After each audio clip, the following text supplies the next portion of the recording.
when when Terrence Stamp is taking over the White House and he picks up one of the guns and he just starts shooting it. Is playing this used car salesman, like, no offense, like Lex Luthor. Like, I still don't buy him as somebody who would go toe to toe with this level of alien power. Then it says you're going to go to the Phantom Zone where only the blast from a nuclear blast can open it up. Does the whole movie and, the three of them and defeats them, and then he rewinds time so that the Earth and everybody forgets, right? Then you're going, somebody, or unknowingly, somebody gave me the wrong information. So I'm sitting here going, he left him inside the Fortress of Solitude, flew 10 feet away, and then blew it up. And where was Lex? How did the snake bite her? Hello, all of you wonderful people out there in podcast land. Welcome to another episode of Black and White Reviews. My name is Will. My name is Lee. And my name is Chuck. Oh. And this week, we are going to be discussing Superman 2. Superman 2, written by Mario Puzo, directed by Richard Lester, directed by Richard Donner. A 2-for-1 episode, because we're going to talk about some of the differences between both. I think all three of us have watched both, right? Well, let me Here we go. We have now. Let me share my story. So, okay, Chuck. I'm like, so let's start off with Chuck has a Superman tattoo. Okay, yeah, I mean, yes, Chuck you are the Superman guy. So I'm like, oh, HBO Max has the theatrical version. Will, you had up on the thing for the Donner cut, and I'm like, so I'm just gonna go on Plex. I'll watch it, and it says Superman 2. So I click on it, and it's Batman Returns, and I'm like, there's a minute and 20 seconds of Batman Returns, just like, I picked a cute one, like that. That's literally the only thing. It's a minute and a half of just the end of Batman Returns. Oh, and both of us stumbled upon that. That's in there. Yeah, that must have been when I So I'm sitting there going, so I watched it. I clicked play on it like 3 times. I'm like, so did I. Is it just not working? Like, what is going on? So I continued to look, and then I found the Donner cut, and I started watching it. And I'm watching it, and I'm like, what? What's going on here? And I remember, I thought back, I'm like, a good 50, must have been 12 to 15 years ago. I don't remember who it was, but someone was like, let's watch the Donner cut. They never showed me the Donner cut. They lied to me. Okay. So this week was my very first time watching the Donner cut. And I'm glad I actually watched the Donner cut because you've been so confused sitting here like, wait, what? What are you, like, I've heard people in the past be like, yeah, in Superman 2, when he flies around the world, I'm like, no, that's Superman 1. Oh, no, I know. No. We've had this argument. I know. We've had this argument before. They did it twice. And I'm like, they did it twice. But I'm sitting here going, somebody, or unknowingly, somebody gave me the wrong information. So I'm sitting here going, I'm thinking like the Donner cut was like, you know how they like some movies will have like extended scenes. Oh yeah, no, That's not it. This is totally different. This is a completely different movie. Literally, yes, and I like it so much better. So that's what we're going to talk about before we get into it. I will say that the movie is starring Christopher Reeves, Margot Kidder, Gene Hackman, and Terrence Stamp. Terrence Stamp being the big difference in presentation, I want to say. Like, Richard Lester made him a goof. Oh, absolutely. Donner made him so much more serious in this movie. Oh, I know. That's like the biggest change. Too. Yeah, and non. Like the sound effects for non in the theatrical version are way over the top ridiculous. And again, Richard Donner made it a lot more serious. So yes, that Chuck, I agree with you 100%. I think the Donner cut is so much better than the theatrical version of this film. I don't think I'll go back to that version, to be honest with you. Especially when you watch the first movie and the way that it's presented, it's not the comedic thing that the theatrical version of Superman 2 or even 3 or the ridiculousness of 4. And then the whole ridiculousness of for. Go ahead. Say that No, it's not, because it is. But anyways, No, so it is. that's my opening spiel. Is the biggest difference aside from Marlon Brando is Terrence Stamp actually was a formidable villain in Donner's version of this movie. Yeah. I don't put him up there with like Michael Shannon. I think Michael Shannon was a much better Zod, but Terrence Stamp for what he did was fantastic. That's Yeah. You know what's funny is Terrence Stamp. I saw that and I was like, really? Because he was in Superman 2, and I didn't see him later on until he was older. Yeah. We know him more for older. Yeah, right. And I look at him like, that's not it. We know him more for Yeah. older. He was old. When you know him. No, I mean he's no white haired and everything else we've ever seen him in, he's an old white haired dude. Shaved white. He's got shaved face and white hair. Right. And I'm like, that looks nothing. But when you look closer, it's like it is. It's clearly him. It's clearly him. But I was like, when I originally watched it, I never put two and two together. I watched it this and I was like, that obviously. Yeah. Marlon Brando had a much bigger role in this film. Marlon Brando was not in the theatrical version of the film. Well, you're saying in the Donner cut. Yeah. Well, when I say that is in the, like he's actually in it. What I'm saying is he was in it as the face in some of the stuff for the hologram. Yeah. But that was it. In the theatrical version. And this one, like he's in it. He's not in it at all. He's not in the theatrical version at all. Cut. No, he's not. They took him out. That was like the big point of contention during the second movie. No, you're right. Yeah, he's not in it at all. Not a single bit of it is him. He asked for over 11% of gross for Superman 2, which was written in 1982. For his career's over at that point. Like he wasn't a joke, but it was kind of like known throughout, the acting world that he was incredibly difficult to deal with. So they were like, he gotta go. He's asking for way too much money. He's not worth all this. Like, and especially with the name drops to make the movie, to make Superman 1 the big movie. But that was the first one. That was the first one. At this point, they could have just like given him less of a part. Exactly. Especially, and they were filming both of these movies at the same time, and I don't think he demanded more money until after the release of the first movie. And then it was like this massive box office success, and then he came back. Oh, I want 11% of gross for this movie, and they were like, no, we're doing none of that. And they showed him the door, and then they showed Donner the door. And then they brought in Lester to finish the movie, which is wild. Yeah. So it's a massive point of controversy. Now, Will, can you remind us why they showed Donner the door? I forgot. It was just it was a combination of money and creative differences. He was taking a long time to film and wrap up filming for the second movie. So much so that they were like, "Listen, we have to get this out. We're pushing the limit here. We need something by this date," and he was just unable to get it done. Some of that had to do with creative differences. Some of that had to do with the Salkinds wanting there to be like a certain tone with the movie. A lot of it had to do with Brando and the money that it was asking for, and things getting wrapped up with that. Like it was crazy. So finally, it was just like, you know what? We're going in a different direction. Goodbye. So they basically reshot an entire movie. Yeah, in the beginning of the film, it shows that they used different clips from, what do they call it? It wasn't actually filming; they were just practicing. Like when they're in Niagara Falls. Yes, when they're in Niagara Falls and he's having a conversation, and Clark is wearing completely different glasses. Yeah. With very much longer hair than any time else in the movie. So much longer. His hair is wild. It's crazy. The differences are crazy, and that's like the big glaring one, which is like this is clearly Christopher Reeves with longer hair. So I don't know if it was it must have been during when they were filming Superman 1 because he had that kind of hair then. Right. And then they just reshot. They took out like him falling in. I like the gunshot better than falling in the fire. Yes. The fire is so dumb. It's so stupid. It's so stupid.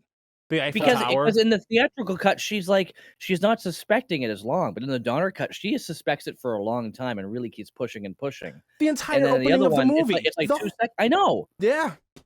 Yeah. It's the whole beginning, the whole first 20 minutes. She's just like, no, it's got to be you. It's got to be you. She does the whole thing where she draws it on the fantastic. paper. It was really well done. Yeah. They completely just wrote that all out. I do like that instead of doing the kiss of forgetting, that he does the. I think they're both I don't think that stupid. I don't think that was the original ending. That was just we just have to reuse this shot to make Yeah. some sense of the Donner cut. I can't. The ending wasn't shot. The ending was not done. They didn't know where he Well, was going with I it. enjoy it because they were The ending even was just copy and paste of one, like Of one. shot Well, for just- shot. Yeah. well, just him around the world. Well, no, because Yeah. everything that was happening though, like when Perry White was brushing his teeth and the toothpaste slows down, Yeah, yeah. and all that Yeah. stuff happens. That was really, I thought they did. It was cool. It was really It cool. was. Yeah. It was really cool. Yeah. I love that they took out the big plastic S that engulfs him. I love that they took out that whole fight scene at the Fortress of Solitude. I hate that in the original. That I whole forgot fight, that whole fight scene in that movie is so stupid. How they're like, yeah, with the it's just mirror. not just the mirror, but like the mirror and how like they're duplicating themselves, but they're not real. Like this is a power Yeah. that Superman never had before, never had afterwards, and now all of a sudden they can just do it. And it They've didn't never make done that before in a Superman movie. never did that before. And the thing about it is, it didn't make sense. How about telekinesis? How about that? Telekinesis? Never done that before. Yeah. Yeah, lifting people up with their fingers. Oh yes, yes. The which reason they do, why like, throughout the movie. the reason why it didn't make sense in the theatrical version is because there's actually a line where he says, "I used to play this as a kid," where he's doing the whole disappearing act thing, and it's like, yeah, I thought you didn't have powers because of like the red sun, but now Yeah. you're like here, and it's like the yellow sun gives you powers. So how are you playing this as a kid if you were just like a regular dude on Krypton? Does I have that no make idea. sense? Yeah. Exactly. But when- It doesn't make any when- sense. Right when Zod comes down, he lands in the water. He's like, the interesting. walking on water. Well, yeah, Yeah. You could see the board that you, Yeah. the Yeah. platform that he's walking It on. looked cool though. I mean, for the Yeah. time. I Yeah. mean, think about the quality of film back then. That must have looked amazing. Yeah, Right. I mean, for Nowadays, we're watching it all in HD, so we're seeing all the flaws. I Right. will, but at the same time, so it would have been like 83 when that ridiculous Supergirl movie came out. Oh yeah, They it was 84. they it was just when she lands in the water and she comes out like she flies out in full costume. It's just a Yeah. piece of cardboard. It's just a piece of Yeah. it's a cardboard cutout of her that they just do in reverse so it comes out dry. That's the Yep. only it's ridiculous. that's funny. I will say nod, like nod. Non. Like when he comes down in the original version, where he's trying to use his laser vision Oh, and he God. can't. He's an Yeah, idiot. that's in the theatrical. Yeah, they Yes. took that Yeah. out in this, which I appreciate. Well, don't say they took it out. It was not originally in it, is what you mean to say. They Because the Donner reshot cut this. is the original Yeah. movie. All the stuff that you're saying took out or whatever, like that's added in to Oh. make it more goofy. When I say take out, the theatrical version came out first. Donner cut came out. I know, but we have to 24 think years about later. it for the reality of it. The Donner get cut was that. actually first, and then theatrical was like the Right. fluffy, feathered one.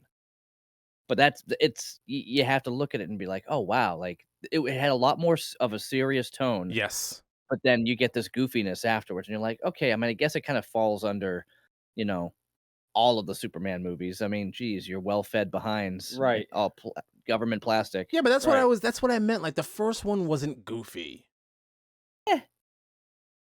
I'll say Superman this. 1 I'll say Not this. goofy not- at all. was The not fact goofy at the all. fact that Gene Hackman, okay, is playing this used car salesman, like no Yeah. offense, like Lex Luthor, like I still don't buy him as somebody who would go toe to toe with this level of alien power, like in the way that he does. No. Like I cannot buy him as Lex Luthor.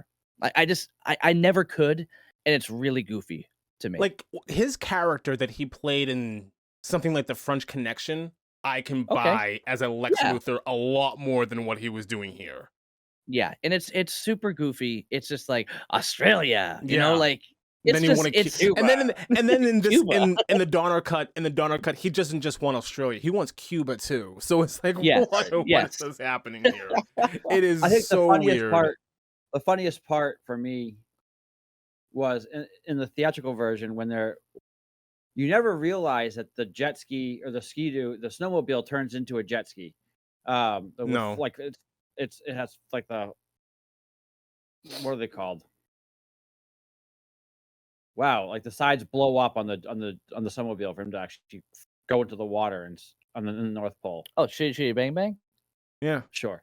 Yeah, it was basically Well, floaties. when he gets in the theatrical version, when he gets into the Fortress of Solitude, Miss Tessmacher is like, I have to go to the bathroom, and he's like, yeah, and she's like, well, 2 Found days it. ago, and then in the Donner cut, all of a sudden you hear, the toilet.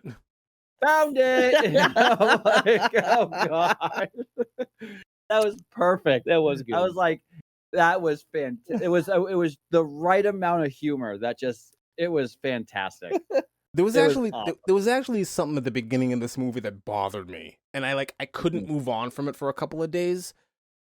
So the movie opens up, and Lois is immediately asking, "Hey, you're Superman. I know you're Superman," and she's immediately like suspicious.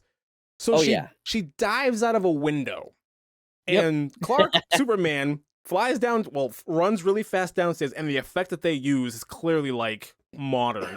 This was not done back in the 80s. I have no idea what their plan was back then. But he gets down on the street and he blows a canopy open and she lands safely in some fruit. Slows her down, yeah. And then he races back upstairs. Uh-huh. And there's a guy in the window who's supposed to be Clark. I have no idea. I have no idea who this guy is. It bothered me so much. I'm like, is this a body double? Is this a stunt double? Who is this guy? And I started looking around. I couldn't find anything about him. Like, I could not find anybody even talking about the fact that there's just this random dude. And it bothered me so much. I'm looking and I'm searching and I'm scouring for answers and I really couldn't find anything. So I asked ChatGPT, who is this guy in this scene? Who is this guy in this scene in Superman? And ChatGPT tried to tell me that it was an actor by the name of Tom Taylor. So I go to Tom Taylor's Wikipedia page and I find out that Tom Taylor died in 1954. So I went back. I went back and I asked GPT again, how can it be Tom Taylor if he was dead in 54? And of course, ChatGPT, I apologize for the mistake. You're absolutely right. You're 100% correct. But it still didn't answer my question. It didn't know. And I was still bothered. I still have no idea who this guy is. Somebody's got to know. I just wanted to know, who is this dude just in the window who looks nothing like Christopher Reeve at all. I'm just like, there's a few scenes where Margot Kidder when Lois Lane does not look like Margot Kidder. I'm convinced it's not her. Like when she's knocking on the window and she's asking Jimmy or someone else for coffee. Yeah. I'm like, that can't be her. At the end, when they're leaving the Fortress of Solitude and it's just like her in profile, and I'm like, that's not Margot Kidder. Can't be her. At all. Can't be her. It looks nothing like her at all. Back when I was a kid and they would go through like the opening credits and it would say Jackie Cooper and stuff like that, I was like, that's Lois Lane. Thinking that Jackie Cooper was, I was a kid. Yeah. Like Jackie was a girl, at the time. And Margot Kidder was so far down on the credits list. She wasn't the top. Like, you would think Christopher Reeve, Gene Hackman, Margot Kidder. Right. But she's like Jackie Cooper. But Jackie Cooper. Jackie I'm like, Cooper. Even Terrence Stamp is way down. I'm like, really?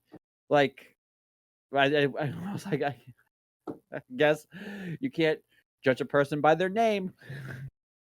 Nope. This movie, though, I'm glad I went and actually watched the Donner cut and not the theatrical, because I would have missed out on. I would have been totally confused, and I was sitting there like half mad. Somebody gave me wrong information. I get it. It certainly sounds like it. It certainly sounds like it, because I've talked all these years as if I've seen the movie. Okay. Yeah. Go ahead. What you were saying, Will? You were saying something? No, I was trying to get one of you to say more. Okay. I mean, so I've been saying this forever, and I think I've really cut it down to it's a lot simpler than I thought. Watching these two movies so close together, I took some notes just so I can kind of compare the two. I haven't actually sat down and read the notes at the same time, but I do have them in front of me now, and they're literally side by side, just so I can get an idea of the storyline, how it went. And there really is a ton of differences. Now, I remember years ago, I looked into something way before Anchorman 2 came out. Don't judge the movie. It's more about the point of it. Um, Before Anchorman 2 came out, somebody was like, "Oh, check this out." And on YouTube, somebody found all the deleted scenes of Anchorman and made like an entire different movie. So they used all these like B plots that were happening in like Anchorman 1 and made a whole other movie. But I'm like, you could legitimately believe this was a sequel because of how many things just made a whole other movie. Mm. And that's what this seems like here. It's like it seemed like they took so many things and just made two totally different movies, but with like some things kind of keeping the two together. Like only thing that's really the same here is the fact that Zod came down with his crew and wanted to go after Kal-El. That's the only thing that's consistent here. Right. Everything else that's happening, all the other relational stuff, it's all different. Well, in the theatrical version, when they go to the White House, the president is like, they've been here for 3 seconds, and you don't know what they destroyed. But in the Donner cut, they're taking down the Washington Monument. Yeah. Right. And the way that it falls was just so it's wicked done. corny. It's so wicked bad. corny. Yeah. The funny thing is, I remember when I first saw the movie too, I'm just like, the guy who plays the president, he was Clark's father-in-law in Christmas Vacation. That's what I remember him from. He's like, they worked really hard, Grandpa. Yeah, so do washing machines. Like that was basically him, just this grumpy old dude. So seeing him here was funny. But the reality is this, and I've said this since I've watched the movies. So Will is the reason I watch these movies at all. Will forgive me, my whole family's sick. I'm holding on pretty well. So Will's the one who got me into Superman movies. I didn't really want to watch them because to me Superman is just too easy. He's got everything. And if you watch any of these old movies, the powers just keep on coming. So yeah, it just further proves my point. Like there's no stopping what Superman or Superman-like characters can do because they just keep on making stuff up. Them moving people around with their fingers like it's, phenomenon, like whatever, fine. Like good. It's like Matilda's running around with superpowers. In addition, she's super strong now too. But the reality is these two movies, I don't like either of them better than the other because I really feel like if they just took certain parts of the theatrical and put it into the Donner cut, it would have made one amazing movie. Like what? One real big deal, and it's the simplest thing, but it makes so much more sense for the whole concept of it. I mean, we've talked about this before, where the superhero wants to hang up their cape because they want to finally just live their life. We've talked about this with Spider-Man 2. Yep. Technically, this was the original idea for the Schumacher cut of Batman Forever. Like some of the greatest stories is when the superhero or the hero in general says, you know what, I just want to give this up, but they by the end realize I have to do what I have to do. I have to give up my own selfish desires for the greater good. Now, in this movie, in the Donner cut, we'll say, he and Lois know each other in the biblical sense, and then he goes to his dad and says, "Hey, I want to be with her." Okay. In the theatrical cut, he goes to his mom and says, "Hey, I want to be with her." And then they know each other in the biblical sense. That makes so much more sense and should have been the way it happened. It's just a simple order change. Right. Just a simple change in order to make the Donner cut make more sense. Yeah, he was human when in the theatrical version, when him and Lois came together. Yes. And that he makes was still Superman. Yeah. So this was a discussion we had. Were you there for this discussion? You and I had the conversation. Okay, so but here's my concern. That would never happen. It's saying not going to destroy her. Listen, yes, it would destroy her. I know exactly where this conversation is going. Listen, because when we talked about Superman 4, I said there's no way she would be able to survive flying around the planet as fast as they were. Same concept here. There's no way Lois would be able to survive in bed with Superman. No, the concept 0% chance. The concept would be this. If they were going that fast, you're right, but Superman can control it and slow. You're on mute. It's not about his speed, okay? It's about there's certain things that you can't control. Listen, and I'm gonna go ahead and guess that the Boy Scout Superman here has been waiting for a while for this. Yes, and yes, there's a lot of pent up frustration that he may not be able to control. That would just happen, and next thing you know, that's the end of Lois Lane, and then he'd be regretting. I can just picture it. I can just like imagine just laying there and like the top half just like explodes. She would explode. No pun intended. No pun she would intended. explode. I will say this: she would explode. Scary movie. No. Yes, 100%, 100%. Yeah. 110%. And they did a real clever thing. Like, and here's, now that we're on this topic, they did a real weird thing. In the theatrical version, it keeps cutting back and forth between Zod tearing up the world and just like Superman and Lois like in bed just snuggling there next to each other. In this version, they show them snuggling one time in one time moment and it's done. Yes. We get the idea. We know exactly what happened. I'll never be I cannot watch a theatrical version of that ever again because it's so corny.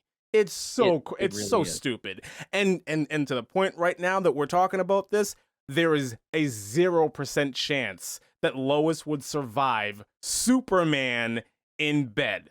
None. It would never happen. The two of you can be as clean about it as you want to be. I don't have to be, but there's no way she would not survive. No, I don't care. You can say he can control it. No, you can't. No, he cannot. No, he can't. Okay? Ask ChatGPT what it says. I'll do that too. He's gonna do it right now. I'm gonna ask. I'll So ask ChatGPT while you're right doing that. now. While you're doing that, you keep on bringing the Eiffel Tower. And I'm like, the Eiffel Tower wasn't in it, and I was like, oh, that's theatrical. Right. It's not in this version, and I appreciate that. Oh yeah, it was not needed. I like that Zod's still. I don't like that Zod's still alive though. What do you mean? Yeah, he's back in the Phantom Zone. Yeah, there's a lot about that doesn't make sense. Yeah, in both movies. Well, no, in this movie that doesn't make sense. Because like when they're dead. Yeah, but there's they die. The time travel thing doesn't make any sense. There's the time travel thing here doesn't make any sense because so in the movie he gives up his powers and then they go to a diner and then he gets knocked out and punched around. Yes. And then he goes and does the whole movie and the three of them and defeats them and then he rewinds time so that the Earth and everybody forgets, right? Yes. But then he goes back to the diner to get his revenge on the guy that bullied him. Yes. Why? They wouldn't know who he was. And he looks at him and he goes, oh, I've been working out. I'm just like, they don't know. They have no idea because that never happened. Even the owner of the diner, he was just like, I just got this place fixed. It cost me a fortune. So obviously, they remember. I thought he did that before he time traveled. No. No, he did that before he time traveled, but then he time traveled back to before that because he time traveled to before Zod was knocked out of the Phantom Zone. He went back in as himself before he time traveled. No, I'm pretty sure he did it. No, first. It was after. It was the end of the movie. It was the very last scene. No, the very last scene is always him waving. Yeah, I know, but it was, and that was after he timed. After he's. I'm pretty. I'll have to watch it again. Yeah, watch it again. But it was after he went back in time, and that's why I'm like, this makes no sense. Oh, I've been working out.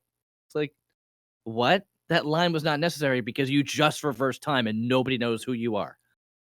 So yeah, that was my big issue with it. How you doing? Oh, the other issue I had, and it's in both of the versions of the movie. All right, you got this Ursa character, right? They come down to Earth. Zod walks on water. Yep. Non may or may not have had troubles with his, eyes. Laser eyes.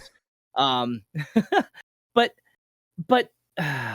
so she stand there, picks up the snake, and the snake bites her. Mm-hmm. Bites her. And it hurts. Causes her pain. Yes. To the point where she throws it down and then burns it with her eyes. Absolutely. How did the snake bite her? I have no idea. How? I have no idea. The way they made it seem, I don't know if it was in both versions, this is where I'm getting lost, is that they didn't all have the same powers, where Non was a strong one, she was the laser-eyed one, and, I don't know, Zod had a little bit of everything, and they could all fly. Because remember, there was one line in one of them, it might have been in the theatrical, where they're like, oh, look, this one's as strong as Superman. Like, they specifically said Non was as strong as Superman. Yeah. They said this one. Like, it was kind of like a specific, like, oh, this is the big one. Yeah. So maybe that's where they were going with, but still, I'm like, I don't buy it. It was a snake. It was a snake. I mean, that's nothing for a Kryptonian. A Kryptonian. Under the yellow sun. So I just thought that was dumb. Like, why was she like, and then like burns it? It doesn't make sense. Did you ask ChatGPT yet? In the fictional world of Superman, it is generally understood that Superman's superhuman abilities, including his strength and durability, allow him to control his powers to avoid causing harm to others, especially during intimate moments. It is a common theme in the superhero comics and adaptations that characters with superhuman abilities, like Superman, are capable of having relationships with ordinary humans without causing them harm. AI agrees with me. I know. But I'm just saying. I still don't buy it. As a man. Exactly. As a man. I don't care how much you can control. As a man with as much pent-up aggression and he's doing some super Kegels if that's the situation. As a man who is probably as frustrated as Clark Kent is, there's a lot that's gonna happen. And I'm just saying, I do not believe that Lois would be able to handle that. I don't. I'm sorry. I don't buy it. But it's not like when that happens that it's going to be super strength like he is. Come on. Why wouldn't it be? Because when he spits, he just spits. It's not like he's like when he spits, it blows a house down. He's spitting. Well, no, spitting is different than. Why is it different? Because that's something you can control. You can control, or you can control that. You can control that. You can't. You cannot. You can't. That's a valid comparison. It really is. I'm sorry. I'm just saying, there's no way he's drooling that. And especially, and on this note, especially, you wouldn't want to lay in the same bed afterwards either. I'm just saying, if you're Superman and all that's gonna be happening, it's gonna be all over the. You want to do some laundry, or you just want to go somewhere else. Just burn it. Yeah, there you go. Just burn it. I don't buy it. I know it agrees with you. AI agrees with you. That's fine. I personally, I think that's baloney. I don't buy it. I don't buy it at all. Anyways, so some other differences. One really weird one that I want to mention is after they make love, he's talking to his father about becoming a real person, and he wants to be, human and blah blah blah. Lois comes out wearing his Superman shirt. His Superman shirt. His shirt. It's his shirt. It's his shirt. Yep. Which makes sense because it's after the fact. Yes. As opposed to the other version where she's like in a robe or something. Yeah. I like that she's wearing like ankle high socks too. the ankle high white socks. It's funny because it makes you look at the whole thing as like, oh, that's super tight on him and just like a dress on her. Yes. It makes sense. Which makes sense. Yeah, it makes all the sense in the world. Scenario makes sense. It just seems funny to see it so drapey, Again, it's so much better than the original, how they're both awkward about it. Like, in the original, it's, like, really weird between the two of them. Like, I'm gonna go change into something more comfortable, and it's so, like, okay. And neither of them really know what to, like, do with any of this information. Like, it's really weird. Here, it's just like, yep, bada bing, bada boom, we're done. And we're moving on with the story. But in both versions, it's so fast, like him becoming mortal and him going back to become Superman again. But that's the whole point. That's the whole point weird. Between the two. The whole point between the two is he has to become mortal to be with her. Like, to just really be with her, all included. Sure. In the Donner cut, I don't even know why he needed to do that. There's no reason for it. And that's what upsets me so much about it. And that's what makes me go, well, it's probably because of this and this and this. Like, he has to, if he wants to be with her, he has to be mortal. Why? For them to... Well, because of what you and I originally agreed with. No, but, okay, if you put that whole thing aside, and let's just pretend for a second that Chuck is right, and she would survive, and things would be okay... Why? Why would he have to become? Why? But still, the question is, why would he have to become mortal? For what reason? Why? So they can grow old together? Maybe he doesn't grow old. I don't know. Does Superman grow old at the same rate that we do? No. Okay, then. Grow old, but not the same rate. Exactly. So he's like Schwarzenegger in sure in Genesis. We don't talk about that. Oh no, not Genesis. Dark Fate. Yeah, it was Dark. No, it was both At of the them. end, Whatever. I think it Whatever. was. Yeah.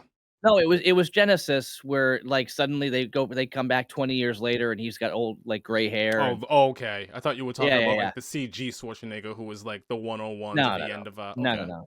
Okay. Okay. All right. I Anyway, love just other things about this movie that I really think is like the parts that they try to make funny in this movie really hit for me, especially like when when Terrence Stamp is taking over the White House and he picks up one of the guns and he just starts shooting it and he starts like, smiling. laughing. He's like laughing about it. It's perfect. It's so No, cool the way that he did that. The best part is when the president goes on his knees and he goes, "Oh God," and he goes, "Zod." That was in the very much. That's in the that's in both. That's in both. But it very much actually no, is it not both? Is it only in Donner? No, it's in both. It's in both.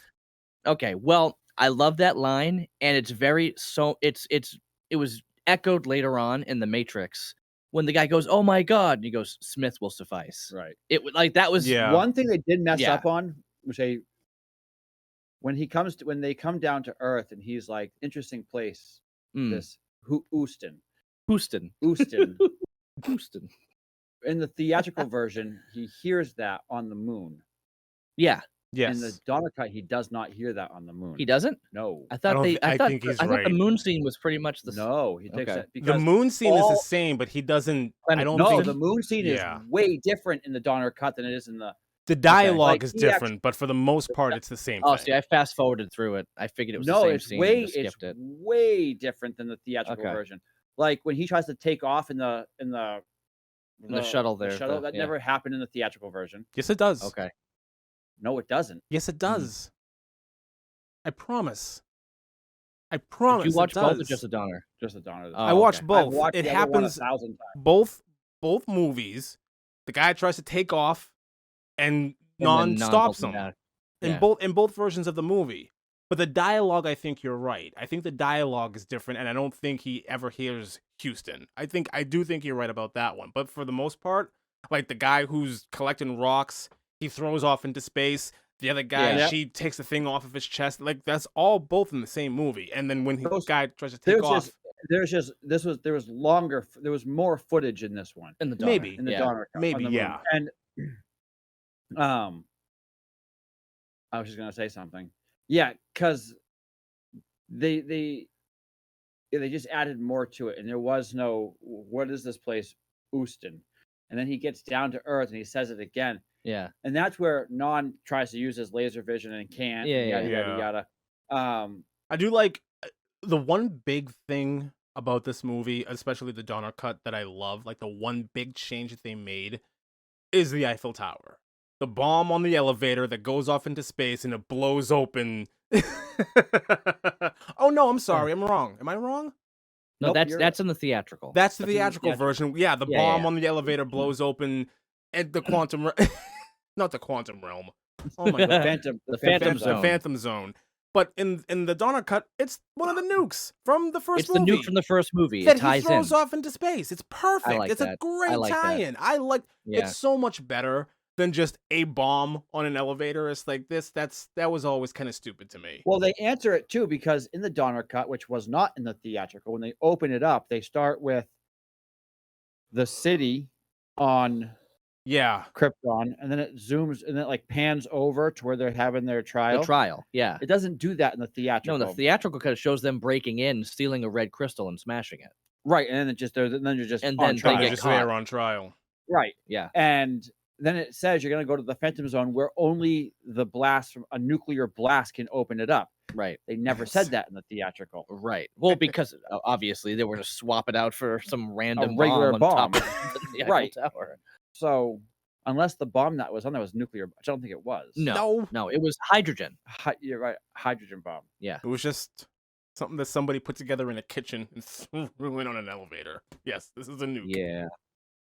I don't know. Capital N. I hated that scene too. Capital N, or was she spelling Pulitzer Prize or Nobel? Nobel. Yeah. Yeah. Capital P, and she's like stuck to the bottom of it. It's so. Well, maybe it was Pulitzer. I thought it was Nobel. Well, yeah, but anyway, she was spelling Pulitzer it out. Prize. I think she was going for a Pulitzer Prize. I think that was her whole Yeah. thing, like Pulitzer, her that's whole right. Yeah. motivation, which is weird. Yeah. Yeah. Which is really Well, weird.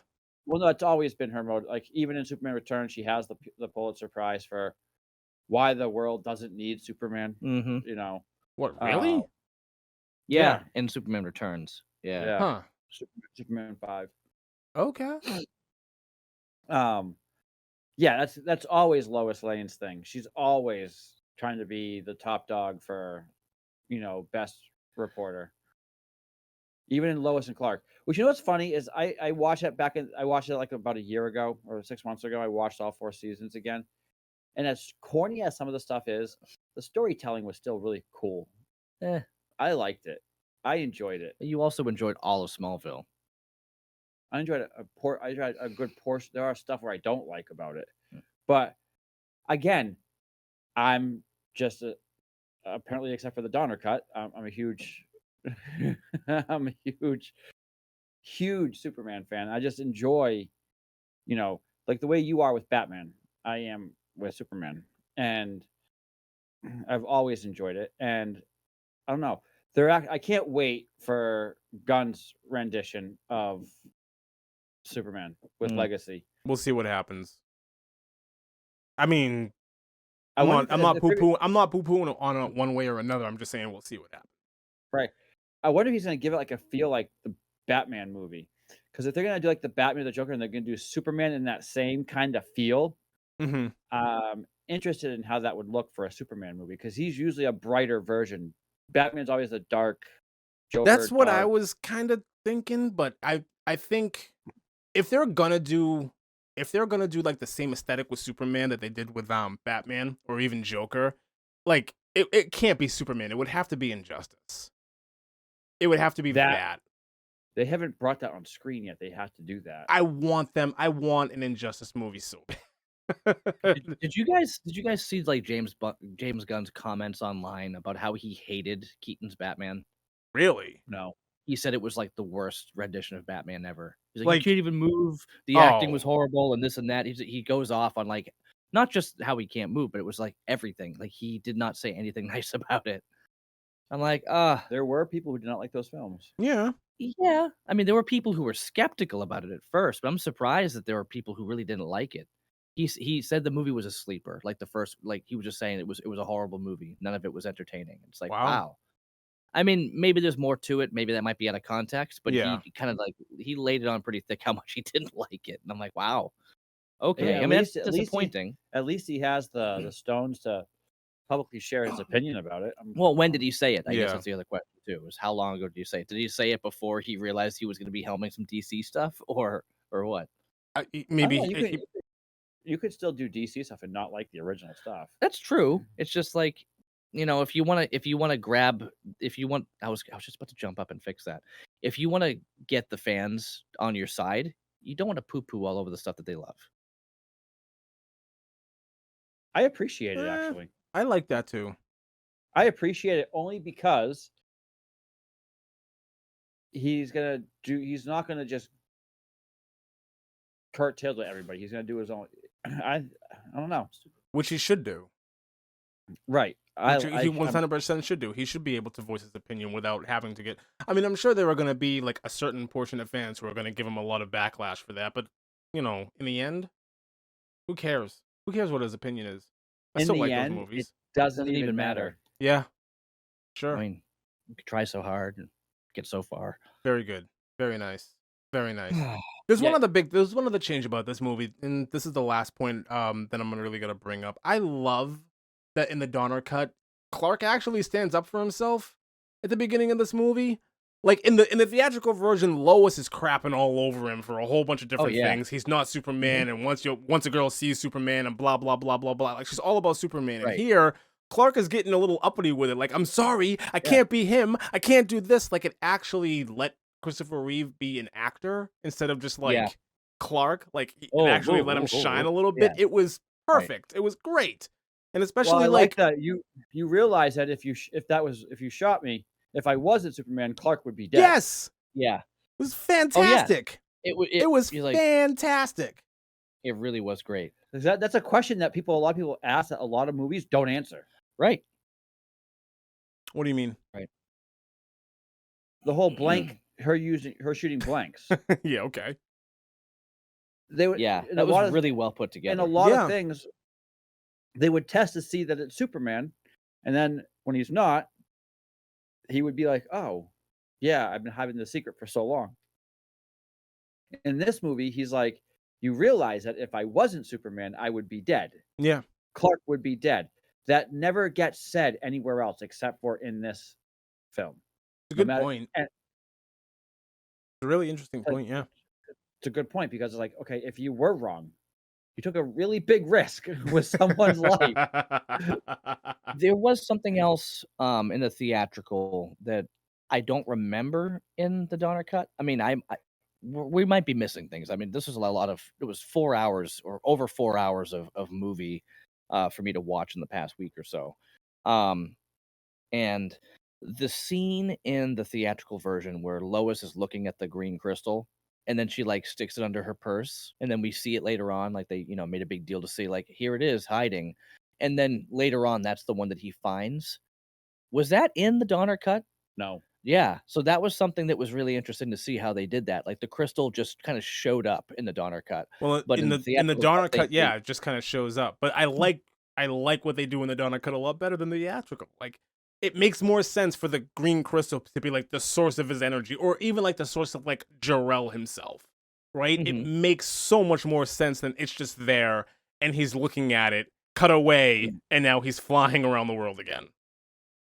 I like. Oh no, I'm not saying him finding it and cutting away. I'm just saying like that's where the crystal was. The reason why the crystal wasn't destroyed is because Lois had it last and left it somewhere else. Okay. So I liked that.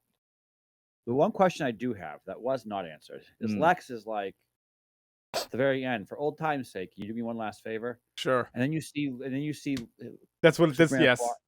You see Superman flying Lois out to the outskirts of the Phantom Zone.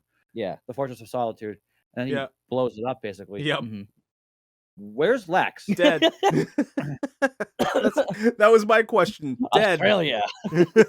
No, because he comes back in Superman 4. Yeah, he's in prison. He's back to prison. Yeah, but the point is, he left him inside the Fortress of Solitude, flew 10 feet away, and then blew it up. And like, where was Lex? Well, that was another power that we didn't hear about. He can teleport people just by looking at them. I would not be surprised. Yeah. I really don't like your sarcasm about Superman. It hurts my feelings. I would not be surprised at all if he had another power hidden somewhere and he just teleported him back to prison. Yep. Why? I mean, it doesn't matter because he could have killed him. But he's back to life anyways because he turned back time. There was one other thing that I noticed. I don't know if it was in both again.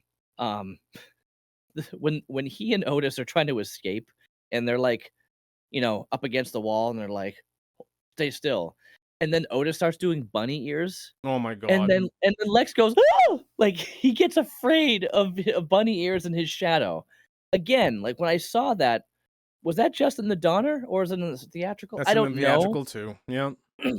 It's just, it makes me go, I don't see how this is supposed to be Lex Luthor. How does this guy go toe to toe with Superman? Well, I love it when he's in the hot air balloon. He's like, north, Miss Hessmacher. Oh yeah. Like, north. Yeah. I love that she's not a dummy. Like she's very smart, but yet she's very dumb at the same time. Yeah. Stereotypical blonde for the 80s. Yeah. Yeah. Well, not like the one in Superman 3 who's like a genius but pretending to be dumb. Oh, that the whole one? Time. Oh, wow. Okay. Yeah. She's great. She was fantastic. She was fantastic. There's one thing about now. I don't know if this next part was a special effect that was added in 04, 06 when the Donner cut came out, or if they did this back in the 80s. But at the end, where the three are flying into Metropolis and they're going to the Daily Planet, right? There's a woman who's looking in a mirror, and the mirror bends. And then the camera pans around to her and you see her face. Like she's looking in a mirror doing her makeup, and like there's this weird bend thing that happens with the mirror that she's looking in. It's really it's really wild looking. And I was like, was this back in the 80s?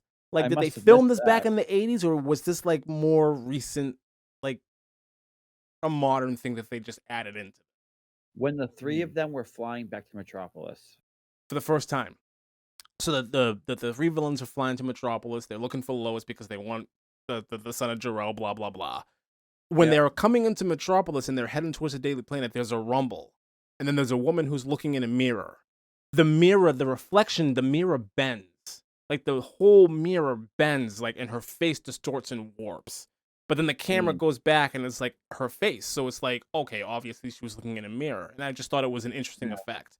And I was just I wondering, can like, I see it. wonder if this was a thing that was done back in the 80s, because it doesn't look like it, or if this was just like an effect they added in for this. No, I must have missed that completely. Okay. Yeah. I couldn't tell you. Okay. So just to touch upon comparison thing here, do you remember when we were talking about Batman, and we had my buddy Ricky here, and I brought up some stuff that I read about, and it was about the guy who was convincing he was convincing like the dean of his school or whatever to start up a class or something On focusing on comic books. comic books. And he's just like, oh well, I mean, this is a great story. He's like, ah, it's dumb. He's like, oh, what's the story of Superman? He goes, blah blah blah, this and that, whatever, explains it. And he goes, okay, now what's the story of Moses? And it's basically identical. Like given up because this is happening, whatever, and he gets taken in by, by another family, a foster family that raises him. And he comes back and he saves the people, and blah blah blah. It's like the same exact story. This second movie is very much like the Prodigal Son, where Superman's basically like he wants to throw away his inheritance. He leaves because he wants to do what he wants to do, following his own selfish desires. And his dad's like, don't do it. And he goes ahead and gets rid of his powers, and then he comes back and he's like, I'm sorry, I threw it all away. Please, please, please let me back in. And his father uses his very last bit of energy to give him back his power Yeah. and give him back his inheritance. That's very much the Prodigal Son. So I thought it was really cool to see just these two movies, these two stories here, kind of follow along a biblical, history. I was like, oh, all right, I didn't notice it until this last time watching it through, especially with the Donner cut, because it was the father and not the mother. Right. They added a scene in this too, is when Zod and the 3 of them get trapped in the Phantom Zone Yeah. and they're flying off into space. You see Superman's ship fly by. Yeah. Yeah. Yeah. You don't see that in the theatrical version. No, Nope. you don't. That I thought was really cool. Yeah, Like you saw that, like the timing was about the same. 'Cause then you see the planet blow up, and then when the ship lands this time, and you see the not 2-year-old boy this time. right. Yeah, he was much older this time, Much right? older. I was A like, lot wow, older. I'm like, I don't remember this like this. I thought he was younger. The ship looks different too, Absolutely. unless you don't see the ship in the first movie. I don't remember. I think you do. I think the first movie it looks more like an alien ship, and this looks like a rock. Yeah. It looks just like a looks big like a rock. boulder that hit the ground. Right. I mean, the way it was built was like a big star, Yeah. Yeah. It was always yeah. kind of like that. and it just kind of molded together when it like hit the atmosphere. So it would make sense that it would do that. No, I know we guess. talked about this a few times, but I mean, while we're on the Spider-Man thing, or Superman thing, did either of you guys watch Brightburn yet? I've never even heard Right. of it. We did talk about it a few times. Brightburn is basically a like a sci-fi / like horror version of Superman. It's basically what if Superman came down to Earth, was adopted, and was not the Boy Scout. And it's a very this is something you probably enjoy it, Will. Nothing I'd really want to talk about. I don't want to. I just don't want to watch it again because it was definitely like more on the horror side. But it's a very interesting take on like what if Superman didn't fight for the people, but he stayed selfish and fought for all the wrong reasons. And it's like, oh wow, interesting. But it's him as like a kid, like a preteen. Okay. Yeah, very, very, very interesting movie. But I mean, clearly it's the what if Superman did this? It's like there's no way around it. That's what they were doing. Like right down to, living on a farm and having the spaceship like underneath the barn type thing. So Interesting. yeah. Very interesting. Very, very. Yeah. I don't know about this one. I don't think I'm gonna watch this one. Yeah. I mean, the It- cast wasn't like nobody. Badger's in it. Nobody. A whole lot of nobodies. Hopeful and nobody. You got Roy from The Office, Elizabeth Banks, and Badger. With Banks. Nobody's. Is that her name? These are a Okay. bunch of nobodies. This does That's not look April. interesting to me at all, to be honest. Okay. I'm all set. I'm all set. I don't know. I don't know if I have anything else to say about the. It's just a weird movie. Yeah. Especially when you look at it and you go, what the theatrical was and how much of a mess it was, and then you look at this movie and it could have been amazing if they actually finished it and they touched up a lot of the scenes and it wasn't like Chuck was saying earlier, like test footage and things. I think this movie would have been spectacular. Oh yeah. If I they get do to think finish it. I do think the best part of this movie is the the theme of like he failed. I think that could have been more on the table though. They could. Oh, I think it should have been spent a lot more time on the fact that he decided to become a human, go off with Lois, everything happens, and then he has to like go back and find himself again. Like that to me should have been like the theme of the movie. A lot like Spider-Man. I would have liked to see, because basically what happens is he gives up his power. He goes to a diner, gets beat up by a random trucker dude. Yep. And then he sees the news, and that's when he goes back and gets his powers. It's literally like, for us, it's like, what, 70 seconds? It's that like, it all happened? It's like under 5 minutes of him without his powers in both movies. Right. In the theatrical and the Donner cut, there was. I would have loved to see him meet Zod, and Zod's like, really? This is the dude? And he just goes, you're not worth my time, and just moves on. And that's when Superman like sees what's going on. Yeah, if the bar sees all the scene happened, destruction. but with Zod. Well, no, I'd like to see the bar scene as well. Or no, I'm saying, yeah. What I'm saying is the bar scene happening, like he meets up with Zod as the human. Zod kind of owns him a little bit, doesn't kill him, and then he becomes Superman, and then. Yeah, it should have been Zod. I agree. It should have been Zod because the bar scene doesn't make sense in this movie because he rewinds time at the end. So it's just like, right, why? and it would have made sense that way. It doesn't make any sense. That's the thing. Like there should have been something like that. Yeah. And it would have been able to draw it out longer. Like, why is this such a big deal? He's not just watching news and like, oh, it's only me. Like there should have been a lot more on the table, a lot more at stake that he saw and was a part of, not just like in La La Land the whole time with Lois Lane, totally oblivious. Yeah.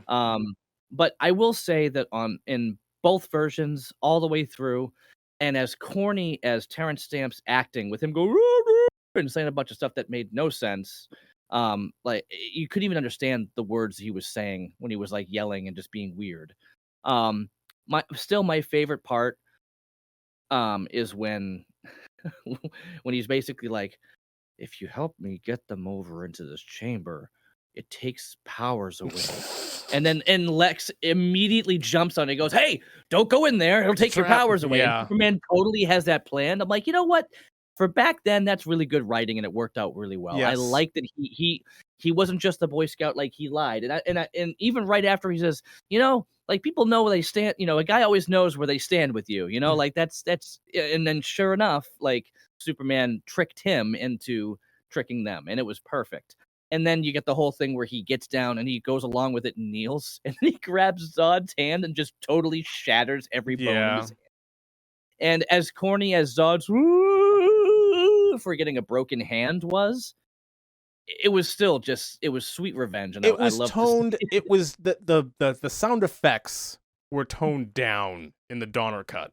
Like Lester played everything up, like especially Non and the grunts and the way that they were pitched upwards to make them sound more like it's so weird, especially when you watch it in contrast with this. Right. I love the Donner cut of this movie. That's probably going to be my go-to from now on. I don't think I'll ever watch the theatrical again. So I'm with you. Okay. I'm with you. Perry White brushes his teeth with a cigar. Probably. Did you notice that? I saw it. He's literally smoking a cigar while he's brushing his teeth. I love when Lois is holding him inside because Zod attacks them. Yeah. And he's knocked out and she's holding him and he jumps up and he just drops on the floor. It's ridiculous. Yes. But one thing I will say this is Jimmy Olsen doesn't play a big role until Superman 3. in any of the films. Oh yeah, that's when the frozen ice and all that stuff. Yeah, Yeah. he played a bigger part Yeah. in Back to the Future. That was a thing that happened. The actor did, yes. Well, yeah, Not Jimmy not Olsen. Jimmy Olsen. Okay. In everything else, Superman, Jimmy Olsen, except for Man of Steel. Who was he in Man of Steel? There was no Jimmy Olsen in Man of Steel. Thought there was. No. Okay. In Supergirl, He was in Supergirl. the wow. TV show, the new TV Oh, show, very different. Never mind. the new TV show that CW put on. Wasn't he like a love interest or something? He was a love interest of Supergirl. Yeah. But he's jacked. Yeah. He's black. He's bald. And then he becomes a superhero because he has like an Iron Man suit. Oh, great. That's what? Okay. Yeah. Okay. Jimmy Olsen. Okay. Jimmy Olsen's a superhero now. And he's called the Guardian or something like that. Oh, jeez. The Guardian? And I'm like, yeah, something like that. Yeah. I'm like, ridiculous. Ridiculous. Really? Like, really? I guess Jimmy so. Olsen is supposed to be a nerd. He's supposed to be a big nerd, not some like GQ jacked. You know, it's what they're doing to these characters today is it's not like they gotta stop. Yeah, it's ridiculous. I guess so. Yeah. I mean, in Lois and Clark, he was a huge part of that show. He was a main character all 4 seasons. But yeah. If you guys are good, I'm good. I'm good. Mm-hmm. We're done. All right. All right, everybody. Thanks all for tuning in. Have a great time. See ya. Bye-bye. Bye-bye. Bye-bye now. Hey everybody, Lee from Black and White Reviews here. Just wanted to take a moment to thank you for tuning in, checking out our conversation. If you like this discussion and you want to hear more about this specific subject or other things, check us out on our podcasting sites, whether it's Spotify, Apple Music, or Google Podcasts. We're up on pretty much all of them. So yeah, thanks again for popping by, and yeah, be sure to like and subscribe. Thanks.